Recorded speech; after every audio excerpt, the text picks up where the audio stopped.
नमस्कार, आप देख रहे हैं आज तक। आपके साथ मैं हूं सईद अंसारी। कोरोना की इस समय हमारे देश में क्या स्थिति है, कोरोना दुनिया में कितनी बुरी तरह से फैल चुका है, कोरोना से बचने के लिए केंद्र सरकार, राज्य सरकारें क्या कदम उठा रही हैं, और सबसे महत्वपूर्ण, कोरोना से बचने के लिए हम क्या करें, डॉक्टर्स की क्या सलाह है। दो इम्पॉर्टेंट डॉक्टर्स इस वक्त हमारे साथ मौजूद हैं, उनसे भी हम बात करेंगे। लेकिन सबसे पहले हमारे देश में इस समय कोरोना की स्थिति क्या है। 360 से ज़्यादा पॉजिटिव मामले हमारे देश में आ चुके हैं और यह आंकड़ा हर रोज़ बढ़ रहा है। यह आंकड़ा हर दिन हमें डरा रहा है। सबसे ज़्यादा प्रभावित महाराष्ट्र और उसके बाद दिल्ली। महाराष्ट्र में 88 केसेस हो चुके हैं और दिल्ली में ये आंकड़ा पहुंच चुका है 67। कुल मिलाकर हम ये कह सकते हैं कि 360 से ज़्यादा पॉजिटिव केसेस इस समय ओमिक्रॉन के हमारे देश में हैं। और ओडिशा में 2 बच्चे भी ओमिक्रॉन पॉजिटिव पाए गए हैं। ये थोड़ी सी गंभीर बात है कि बच्चों में भी ओमिक्रॉन अब फैल रहा है और हमारे देश में अगर ये मिला है तो ज़्यादा ख़तरनाक बात है। उत्तर प्रदेश में क्रिसमस नए साल के जश्न पर पाबंदी लगा दी गई है। दिल्ली के मुख्यमंत्री अरविंद केजरीवाल पहले ही कह चुके हैं कि दिल्ली में हम क्रिसमस और नए साल का जश्न मनाने के लिए लोगों को इकट्ठा नहीं होने देंगे, भीड़ नहीं होने देंगे। मतलब ये हुआ कि प्रतिबंध दिल्ली में भी लगा दिया गया है। नाइट कर्फ्यू कई जगह है। मध्य प्रदेश में कल से लागू हो गया, कल से उत्तर प्रदेश में लागू हो जाएगा। दुनिया में कोरोना की क्या स्थिति है, दुनिया में कोरोना कहां पहुंच चुका है। 1,52,732 केस पूरी दुनिया में अभी तक आ चुके हैं। यूके 90,000 को क्रॉस कर चुका है और उसके बाद ये छोटे छोटे देश हैं। लेकिन साउथ कोरिया से चला ये ओमिक्रॉन वेरिएंट अब पूरी दुनिया में 100 से ज़्यादा देशों में फैल चुका है और हमारे भारत के 17 से ज़्यादा राज्यों में ओमिक्रॉन ने अपना असर दिखाना शुरू कर दिया है। पैर उसने फैला लिए हैं, पसार लिए हैं। डेनमार्क 30,000 आंकड़े का आंकड़ा है, वो हमें डराता है। क्या आज की तारीख में हम ये माने कि ये इतने ही केसेस हैं, या जो कोरोना पॉजिटिव केसेस आ रहे हैं और उनमें से जिनकी जीनोम सीक्वेंसिंग के लिए टेस्ट के लिए रिपोर्ट जा रही है, उस रिपोर्ट का इंतज़ार करते हुए ये केसेस आप ज़्यादा देखते हैं सर? हाँ जी, देखिए आप बिल्कुल सही कह रहे हैं। हमें मान के चलना पड़ेगा कि जितने केसेस हम आज अपना ऑफिशियली रिपोर्ट करते हैं, वो हमारे पास जो डाटा है वो समझ लीजिए 5 से 7 दिन पहले के जो सैंपल सीक्वेंसिंग पे गए हैं उससे उस दिन तक के डाटा हैं।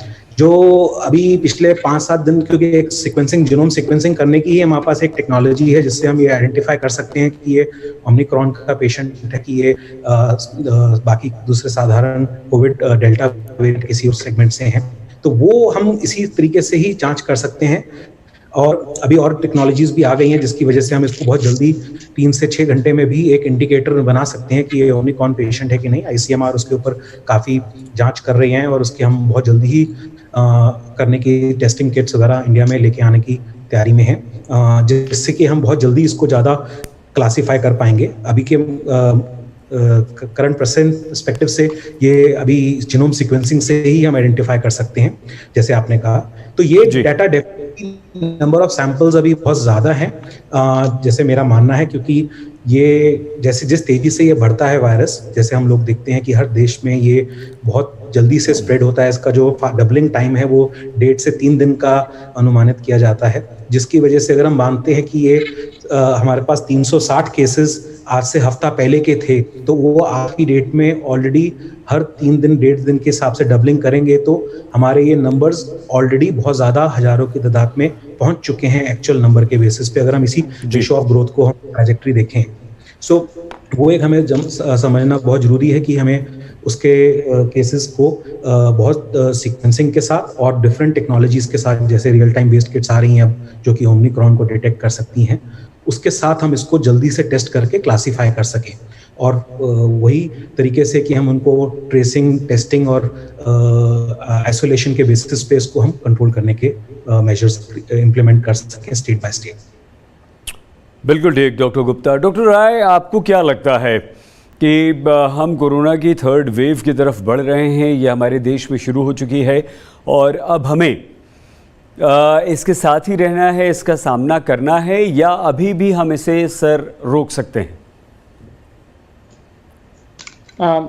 जो ग्लोबल एविडेंस है उसकी हम बात कि अब ये वायरस जो है 2 साल पुराना हो चुका है और अब देखें तो सफिशिएंट एविडेंस जनरेट हो चुका है। कह सकते कि हम सब कुछ इस वायरस के बारे में जानते हैं, बट बहुत कुछ जानते हैं।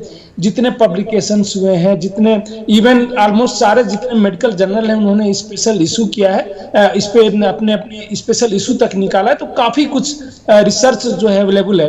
कई बार जो है जो फैक्ट है वह सामने नहीं आता है, और क्योंकि उसमें वेस्टेड इंटरेस्ट नहीं रहता है, और वेस्टेड इंटरेस्ट जो है सामने आने लगता है जिसका कमर्शियल इंटरेस्ट ज्यादा होता है। कई इसमें हम लोगों ने देखा है। मैं पूरी एविडेंस की बात कर लूं, जैसे इस कंट्री में देखिए पहले जीनोम सीक्वेंसिंग नहीं था, ये सब हमारी उपलब्धि है। हमने अच्छा खासा जीनोम सीक्वेंसिंग करना शुरू कर दिया, तो हमें काफी कुछ पता रहता है कि वायरस कहाँ जा रहा है, कौन सा वायरस इस समय सर्कुलेशन में है। जो पहले था हमें बिल्कुल नहीं पता चलता था। सबसे अच्छा यूके या यूरोप के कुछ और कंट्रीज, डेनमार्क जो है वन ऑफ द बेस्ट दुनिया में जो है जीनोम सीक्वेंसिंग करता था। यूके बहुत ज्यादा करता था, उन्होंने ही पहले अल्फा आइडेंटिफाई किया, बाद में पता चला कि अल्फा कई कंट्री में चला गया था। इसको देखते हुए लगता है जो भी हमारे पास एविडेंसेस हैं कि कौन सा बेस्ट प्रोटेक्शन दे रहा है। आज की डेट में जो भी ग्लोबल एविडेंसेस हैं, बेस्ट प्रोटेक्शन वह मिल रहा है जो बोथ इन्फेक्शन से, सिवियरिटी से और डेथ से, जिसको एक बार कोविड हो चुका, उसके बाद जो वैक्सीनेटेड है। सबसे ज्यादा रिस्क पे है अनवैक्सीनेटेड, जिनको ना वैक्सीन लगा है ना कोविड हुआ है। नहीं तो अनवैक्सीनेटेड इवन बूस्टर के बाद भी उनका रिस्क उतना कम नहीं हो रहा है। लेकिन हमारे यहाँ जो हाइब्रिड इम्यूनिटी है, जो सेकेंड वेव आया, जिस तरीके से उसने कोहराम मचाया पूरी कंट्री में, जिस तरीके से डेथ हुई, उस समय वो बहुत ही दुखद था। लेकिन आज हमारा सबसे बड़ा स्ट्रेंथ वही है, क्योंकि जो ग्लोबल एविडेंस अब आ चुके हैं कि नेचुरल इन्फेक्शन जो है बहुत ही लंबे समय तक प्रोटेक्शन देता है। कुछ एविडेंस ये कहते हैं कि लाइफ लॉन्ग इम्यूनिटी देता है, उनको इवन वैक्सीन की जरूरत ही नहीं थी सर। ठीक है, तो इसको देखते हुए कहा जा सकता है कि हम अभी बहुत ही अच्छी स्थिति में है।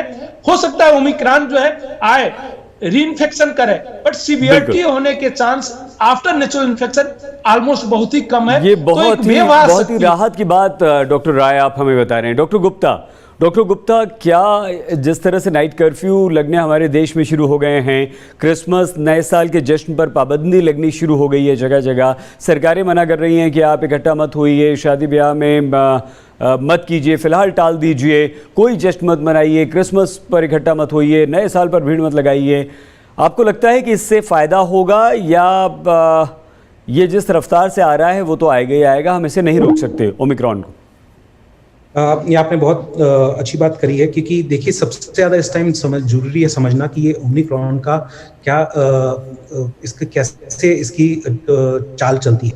हम देखते हैं कि ये इतनी जल्दी तेजी से फैलता है, और एसिम्प्टोमेटिक लोगों में ये सबसे ज़्यादा इस टाइम प्रेवलेंट है। इसका मतलब क्या है कि ये इतना सीवियर नहीं है, पर ये फैलता बहुत तेजी से है। अब किसी भी देश में अगर आप देखेंगे, चाहे लंदन है, चाहे अमेरिका है, सब जगहों पे इतने ज़्यादा तादाद में केसेस आ रहे हैं कि दिक्कत कब बन जाती है, जब ये इतने ज़्यादा केसेस पर डे के हिसाब से बनने लग जाएं, तो चाहे 20% भी उस नंबर का हॉस्पिटलाइजेशन की रिक्वायरमेंट होती है, तो वो इतना बड़ा नंबर बन जाता है कि हेल्थ इंफ्रास्ट्रक्चर में वो बहुत प्रेशर डालता है। तो इसलिए उसको रोकने के लिए हमें इस तरह के जो इवेंट्स हैं, जैसे नाइट कर्फ्यू का बेसिकली सबसे बड़ा एडवांटेज क्या होता है इम्प्लीमेंट करने से, कि वो इकॉनमी पे इतना ज़्यादा वो डेंट नहीं करता है, जितना वो हमारे को इतना की सोशल इवेंट्स, गैदरिंग्स को प्रिवेंट करने में कामयाब रहता है। सो उसकी वजह से जितना कम ये इस तरह की गैदरिंग्स होंगी जहां पे लोग मास्क वगैरह, सोशल डिस्टेंसिंग, इस तरह की प्रिवेंशन मेथड्स भी बहुत कम अप्लाई करते हैं किसी सोशल गैदरिंग्स या पार्टीज में या मैरिजेस में, तो वो जल्दी सुपर स्प्रेडर इवेंट्स की तरह एक्ट करते हैं। अगर हम उसको लिमिट कर देते हैं बाय इम्प्लीमेंटिंग नाइट कर्फ्यू जैसे पाबंदियां, तो वो हमारे को काफी बेनिफिट दे के जाएंगी, इसको बहुत जल्दी से बढ़ने की बजाय रोकने में। और उस टाइम फ्रेम में ये अपने वायरस इतना जैसे सिवियर नहीं है। बिल्कुल ठीक है। हम डॉक्टर राय आपके पास आए, इससे पहले हमारी संवाददाता मिलन शर्मा इस वक्त हमारे साथ जुड़ चुकी हैं। मिलन, आज की क्या स्थिति है कोरोना की हमारे देश में, और जिस तरह से मध्य प्रदेश के बाद अब उत्तर प्रदेश में भी नाइट कर्फ्यू का ऐलान हुआ है, क्या क्रिसमस और न्यू ईयर को देखते हुए कुछ और रेस्ट्रिक्शंस, कुछ और प्रतिबंध लगाए जा सकते हैं मिलन?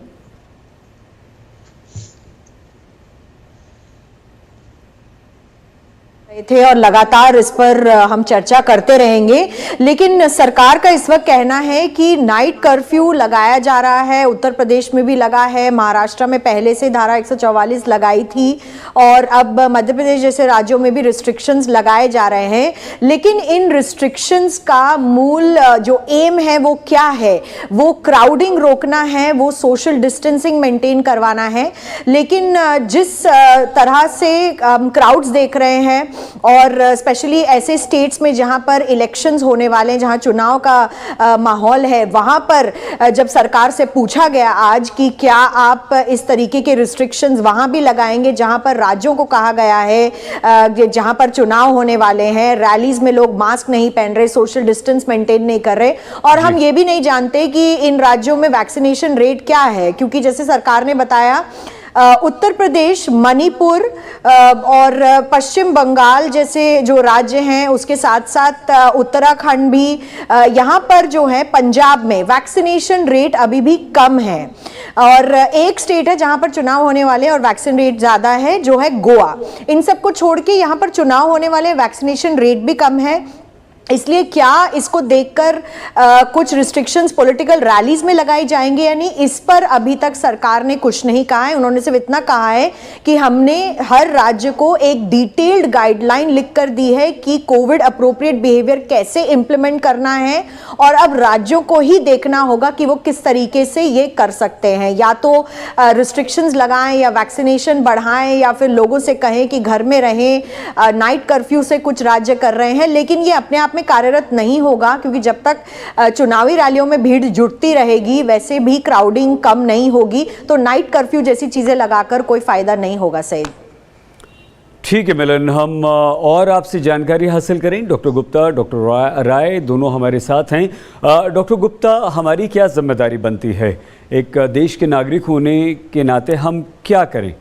क्या हम घरों से बाहर निकलें? क्या हम क्रिसमस न्यू ईयर मनाएं? क्या हम रैलियों में शामिल हों, पॉलिटिकल रैलियों में, या हम कुछ सेल्फ रेस्ट्रिक्शंस करें, कुछ सेल्फ लॉकडाउन लगाएं? देखिए, सबसे ज़्यादा इसमें जो कारगर साबित होएगा बिफोर कोई हम और पाबंदियां भी लगाएं सरकार की तरफ से, वो है self restriction, self protection, self masking, self social distancing और फ्रीक्वेंट यूज़ ऑफ सैनिटाइजर वगैरह जैसी चीज़ें जो लोग अब काफ़ी रोज़ान की तरह यूज़ करते रहे हैं, वो ही इसका हमारे को सबसे ज़्यादा प्रोटेक्शन देगा।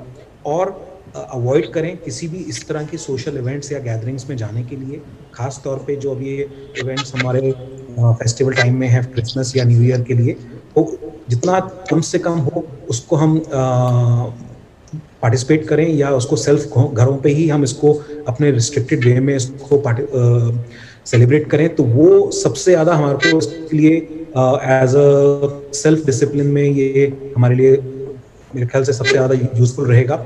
और जो उससे भी ज़्यादा एक इम्पॉर्टेंट एस्पेक्ट है कि मास्क पहनना और सोशल डिस्टेंसिंग करना, चाहे अगर आप कहीं जा भी रहे हैं वो उसको हम नहीं करें, क्योंकि वो हमारे लिए ही एक लौता प्रोटेक्शन है। वैक्सीन्स का हमने इफेक्ट देखा है कि आज भी अगर हम देखते हैं कि 91% ऑफ दी जो हमारे केसेस हैं वो फुली वैक्सीनेटेड लोग थे।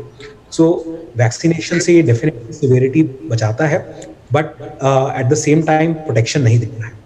सो तो मास्क और सेल्फ सोशल डिस्टेंसिंग ही इसकी एक मात्र प्रोटेक्शन है जो कि सबसे ज़्यादा कारगर साबित होगी। एंड जितना अवॉइड करें participation in such gatherings and events, वो और सबसे ज़्यादा हमारे लिए एज नेशनल हमारे को वो करना चाहिए। ठीक है डॉक्टर गुप्ता। डॉक्टर राय, आप क्या सलाह देंगे? हम क्या करें इस वक्त? हमारा कोरोना एप्रोप्रिएट बिहेवियर्स को अपनाने, उनका पालन करने के अलावा हमारा बिहेवियर क्या होना चाहिए सर? इसके अलावा हमारे पास कोई दूसरा, इसको रोकने के लिए, सार्स कोरोना वायरस के स्प्रेड को तेजी से रोकने के लिए दूसरी कोई हमारे पास उपाय नहीं है। जो भी, मैं इसीलिए कहा कि एविडेंस की बात करनी चाहिए। इसको देखिए, इसके प्रसार से कोई नहीं रोक सकता। अगर डेल्टा से भी हाईली इन्फेक्शियस है तो इसको रोका नहीं जा सकता, सिर्फ जो है स्लो किया जा सकता है। दुनिया की किसी कंट्री में जिसमें डेल्टा गए, चाहे वो फुली वैक्सीनेटेड है, सिंगापुर का देख लीजिए, अभी पिछले 2 महीने से साउथ कोरिया का हाल देख लीजिए, तो वह फैलेगा। जो वैक्सीन का इम्पैक्ट होता है कि सीवियरिटी और डेथ कम करता है, वैक्सीन ऑलमोस्ट इन्फेक्शन को रोकने में कारगर है ही नहीं देखा जाए तो। जो सबसे ज्यादा कारगर वही हमारी कंट्री में जो हुआ ना कि जो हाइब्रिड इम्यूनिटी है, वैक्सीनेशन भी अच्छा खासा हुआ और उससे ज्यादा नेचुरल इम्यूनिटी, तो हमें कोविड अप्रोप्रिएट बिहेवियर अभी तो फॉलो करते रहना पड़ेगा। वो कर सकते हैं। इससे जो सबसे बड़ा बेनिफिट होगा कि अचानक केसेस नहीं बढ़ेंगे, क्योंकि जो एविडेंसेस आ रहे हैं ये माइल्ड होते हुए भी अगर अचानक बहुत केसेस बढ़ते हैं, मान लीजिए जैसे री इन्फेक्शन होने लगता है वैक्सीन के बाद, तो ये है कि ये कर रहा है, इन्वेट कर रहा है, इवन 3 डोजेस लगने के बाद भी। आप यूके का देखिए, 1 लाख केसेस आ रहे हैं तो 50,000 से ज्यादा फुल्ली वैक्सीनेटेड लोग हैं। इवन 3rd डोज बूस्टर करीब 44% से ऊपर लोगों को जो है 3rd बूस्टर डोज लग चुका है यूके में, फिर भी केसेस हो रहे हैं। तो केसेस होते रहेंगे, वह रोकने में कारगर नहीं है। लेकिन अगर हम कोविड एप्रोप्रिएट बिहेवियर अपनाते हैं तो उसको बहुत ही स्लो किया जा सकता है। क्योंकि अगर हल्के से भी लोगों में एडमिशन और ये सीवियरिटी बढ़ती हो, डेल्टा से कम होने के बावजूद भी, बट केसेस अगर बढ़ते हैं तो ये प्रॉब्लम हो सकता है। बट ओवरऑल अपनी कम्युनिटी को देखते हुए हमें ये लगता है कि बहुत ज्यादा सीवियर प्रॉब्लम नहीं होगा। इवन अगर री इन्फेक्शन भी होता है या वैक्सीनेशन के बाद भी, यह है कि डेटा अभी इंपीरियल कॉलेज लंदन ने कल ही जो एक डेटा यूके के डेटा पे एक पब्लिकेशन किया है, जिस बेसिस पे ये कहा जा सकता है कि अभी सीवियरिटी काफी कम है इसकी जो। जी हाँ, ठीक है सर। मिलन, हर रोज हेल्थ मिनिस्ट्री एक प्रेस कॉन्फ्रेंस कर रही है। आज क्या हेल्थ मिनिस्ट्री की तरफ से एडवाइस है हमारे देश के लोगों को? सही, देखिए हेल्थ मिनिस्ट्री, स्वास्थ्य मंत्रालय अपनी तरफ से लगातार यही कहता जा रहा है कि हमें कोविड अप्रोप्रिएट बिहेवियर फॉलो करना होगा। जैसे डॉक्टर राय ने भी अभी बताया कि इसके सिवा हमारे पास कोई और चारा नहीं है, क्योंकि जब तक हम मास्क पहनकर रखेंगे, सोशल डिस्टेंसिंग मेंटेन करेंगे, तब भी जो कोरोना के केसेस हैं, अब ओमिक्रॉन के भी केसेस हैं, वो कम हो सकते हैं। सरकार ये भी कह रही है अपनी तरफ से कि राज्यों को टेस्टिंग भी करनी चाहिए और सख्ती से टेस्टिंग करनी चाहिए। इंटरनेशनल ट्रैवलर्स को भी सख्ती से टेस्ट करना चाहिए, क्योंकि आज भी उनसे पूछा गया कि क्या भारत किसी तरीके का ट्रैवल बैन लगाने की सोच रही है, तो उस पर भी उन्होंने मना कर दिया, क्योंकि WHO भी ट्रैवल बैन के खिलाफ रहा है, तो भारत भी ट्रैवल बैन नहीं लगाएगा। लेकिन सईद, आगे बढ़ने से पहले मैं एक सवाल डॉक्टर राय से ये पूछना चाहूंगी कि जब उन्होंने बताया कि कुछ डेटा ऐसा है जो बता रहा है, कई वैक्सीन्स पे डेटा आ गया है कि फाइजर को भी बूस्टर चलाना चाहिए और बाकी वैक्सीन जो हैं, एस्ट्राजेनेका का भी प्रोटेक्शन कम हो रहा है, बूस्टर लगना चाहिए। भारत में कई लोगों ने कोवैक्सीन भी लगाई है। डॉक्टर राय, तो क्या आप कहते हैं किस तरीके का अध्ययन इस वक्त कोवैक्सीन की एफिकेसी पे हो रहा है, क्योंकि आप लीड इन्वेस्टिगेटर भी हैं कोवैक्सीन के ट्रायल्स के एम्स नई दिल्ली में, तो इसके बारे में हमें आप क्या जानकारी दे सकते हैं? और एक और सवाल ये कि क्या कोवैक्सीन ओमिक्रॉन से फाइट कर पाएगी? ये बहुत ही अच्छा सवाल है, क्योंकि बहुत ही कंफ्यूजन है और सोशल मीडिया में कई बार जो है व्हाट्सएप और सब ग्रुप में इतने कंफ्यूजिंग ये जाते हैं, बूस्टर लगा दो, अगर बूस्टर रोकना होता तो जहां जहां मैसेंजर आरएनए की फाइजर और मॉडर्ना की वैक्सीन है रुक गया होता। सबसे ज्यादा केस जो है वही कंट्री रिपोर्ट कर रहे हैं इस समय पूरी दुनिया में, चाहे यूएस में देख लीजिए 2 लाख से ज्यादा, वहां तो सिर्फ मैसेंजर आरएनए वैक्सीन लगी हुई है। तो ये अच्छा है। देखिए थ्योरेटिकली अगर हम देखें कब बाईपास हो सकता है एग्जिस्टिंग इम्यूनिटी को। एग्जिस्टिंग जो इम्यूनिटी होती है 2 तरीके से डेवलप होती है, एक तो होती है नेचुरल इन्फेक्शन से, दूसरा होता है वैक्सीन से। जो जितने मेजॉरिटी ऑफ वैक्सीन है, कोवैक्सीन को छोड़ दें और चाइना की वैक्सीन को मैं 2 को छोड़ दूं, तो ये सारे जो है मैसेंजर आरएनए के अगेंस्ट स्पाइक प्रोटीन के अगेंस्ट एंटीबॉडीज बनाते हैं। चाहे वो मैसेंजर आरएनए वैक्सीन हो, चाहे वो हमारा कोविशील्ड हो, चाहे स्पुतनिक हो, ये मेजॉरिटी ये जो है, ये जितने म्यूटेशंस हो रहे हैं, चाहे अल्फा से लेके जो है डेल्टा और अभी जो डेल्टा प्लस या अभी ओमिक्रॉन में है, सारे म्यूटेशन जो है इसमें हो रहे हैं, स्पाइक प्रोटीन में हो रहे हैं। एग्जिस्टिंग एंटीबॉडीज लेवल बहुत हाई रहते हुए भी जो है थ्योरेटिकली पॉसिबिलिटी है कि जो अगर नया बिल्कुल स्पाइक प्रोटीन हो गया है उसको आइडेंटिफाई नहीं कर पाएगा एग्जिस्टिंग एंटीबॉडीज, और इसलिए जो है उस इम्यूनिटी को बाईपास कर लेगा। जो इम्यूनिटी स्केप हो रहा है उसका सबसे बड़ा कारण नजर ये आ रहा है, जो हमारे यहाँ कोवैक्सीन लग रही है ये होल विरियान है, वह उसी प्रिंसिपल पे काम करती है जिस पर नेचुरल इन्फेक्शन। सो वायरस के पूरे वायरस के अगेंस्ट एंटीबॉडीज बनता है, उसमें एस के अलावा एन प्रोटीन भी है। एन प्रोटीन भी उतना ही इंपॉर्टेंट रोल प्ले करता है, प्लस वो सेलुलर इम्यूनिटी जो लॉन्ग टर्म भी आपको प्रोटेक्शन देता है वो डेवलप कर देता है, इम्यूनोलॉजिकल मेमोरीज जिसको हम कहते हैं। एंटीबॉडीज तो ह्यूमरल इम्यूनिटी का एक मापदंड है, जो दो इम्यूनिटी मेन होती है उसमें सेलुलर इम्यूनिटी। इसको देखते हुए कि जो थ्योरेटिकली कहा जाए तो हमारा जो कोवैक्सीन है वो बेटर प्रोटेक्शन देगा, बट अभी एविडेंस ये नहीं है, मैं थ्योरेटिकल बातें कर रहा हूं। क्योंकि जो आईसीएमआर ने पहले भी डेटा रिलीज किया था, चाहे वो अल्फा आया था तब या अभी डेल्टा आया था तब, जब सेकेंड वेव के समय की थ्योरेटिकली जो है बेटर प्रोटेक्शन दे रहा था, तो सीवियरिटी कम होने का, इन्फेक्शन को भले ही ना रोक पाए, सीवियरिटी को अच्छा कम करने का जो है इसमें क्षमता है, मैं ये कह सकता हूं थ्योरेटिकली। तो जो मिलन जी जो आपने सवाल पूछा था शायद उसका जवाब मैंने एक का दे दिया। दूसरा क्या था आपका सवाल? मैं यही पूछना चाह रही थी क्योंकि सरकार अभी बता रही है कि इस पर अध्ययन हो रहा है कि ओमिक्रॉन के खिलाफ जो है कोवैक्सीन कितना काम कर सकती है, तो इस पर डेटा आने ही वाला है। समय बताएगा कि अभी जो भी एविडेंसेस अवेलेबल हैं, चूंकि मैं बायस नहीं हूं, मैं ऐसा नहीं कि मैं बिल्कुल वैक्सीनेशन के फेवर में या अगेंस्ट बोलता हूं कि फेवर बोलूं। समय बताएगा, one of the best vaccine अगर वर्ल्ड में है तो क्योंकि टेस्टेड टेक्नोलॉजी पे है सारे वेरिएंट से लड़ने के लिए, तो शायद को वैक्सीन हो सकता है। थ्योरेटिकली मैं कह सकता हूं, अभी समय बताएगा जब एविडेंस आएगा तो। ठीक है डॉक्टर गुप्ता, दिसंबर ख़त्म हो रहा है, आखिरी हफ्ता ये चल रहा है, आप जनवरी के बाद फेब में ओमिक्रॉन को या कोरोना की स्थिति हमारे देश में कैसी देखते हैं सर?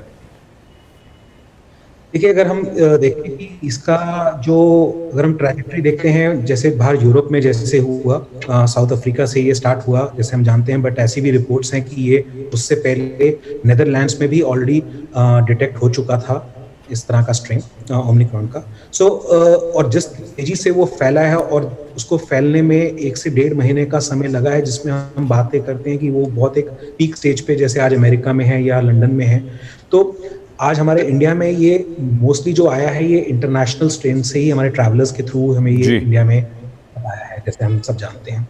सो जितना हम एयरपोर्ट टेस्टिंग को और स्ट्रिक्ट करेंगे और रिजिड करेंगे, देखिए एक सबसे बड़ा हमारे यहाँ पे जिसके लिए हमें थोड़ा सा देखना चाहिए कि हम एयरपोर्ट में जैसे उतरते हैं फ्लाइट से, हम सबसे पहले अपना सैंपल देके फिर हमारे को 1 से 2 या 3 घंटे की वेटिंग रहती है, और वो सभी सारे मुल्क से जितने भी देशों से आ रहे हैं वो सब एक ही जगहों पे एक ही हॉल में सब एक साथ वेट करते हैं। सो वहाँ पे भी एक ये बहुत हमारे को कोई स्ट्रैटेजी बनानी चाहिए इंफ्रास्ट्रक्चर में या फ्लाइट्स के स्केड्यूलिंग में कि ये कम से कम आए। एक जैसे इस तरह का एक माध्यम से ये भी बहुत तेज फैल सकता है, क्योंकि वो लोग नॉर्मल रिपोर्ट लेके फिर वो निकल भी जाते हैं घरों में, और जैसे हमने देखा 70% केसेस में ये लोग एसिम्प्टोमेटिक रहे हैं जो इंडिया में अभी तक डिटेक्ट हुए हैं। सो तो टेस्टिंग कर या आपका थोड़ा बहुत भी हल्का खांसी कोल्ड हुआ या कुछ बुखार हुआ तो हम लोग जल्दी से टेस्टिंग नहीं कराते हैं, तो हमारे को इसके लिए टेस्टिंग को बहुत स्ट्रिक्ट करना बहुत ज़्यादा ज़रूरी है, जिसके लिए हमें बहुत तेज़ी करनी चाहिए। और जैसे मेरे हिसाब से जो मेरे अंदाज़ा कहता है कि जिस तेज़ी से ये और देशों में स्टडी हो रहा है, फैल रहा है, हमारे इंडिया में ये जनवरी एंड से लेकर मिड फरवरी के आसपास ये काफ़ी अपना जैसे हम स्लो करने में कामयाब हो रहे हैं इम्प्लीमेंटिंग के साथ, पर ये काफ़ी बिलीव स्ट्रांगली माना जाता है कि ये आएगा। हम लेट कर सकते हैं, थोड़ा उसका स्केल कम कर सकते हैं, बट ये एक तरीके से इंडिया में ऑलरेडी दे चुका है। सो मेरे हिसाब से ये जनवरी मिड से लेकर फरवरी मिड तक इसकी हमारे यहाँ पे काफ़ी तेजी रहने की अंदाजा है। डॉक्टर राय, डॉक्टर गुप्ता, मिलन हमारी रिपोर्टर, आप तीनों का बहुत धन्यवाद। आप तीनों की जानकारी हमारे लिए काफ़ी महत्वपूर्ण है। थैंक यू वेरी मच आज तक से जुड़ने के लिए।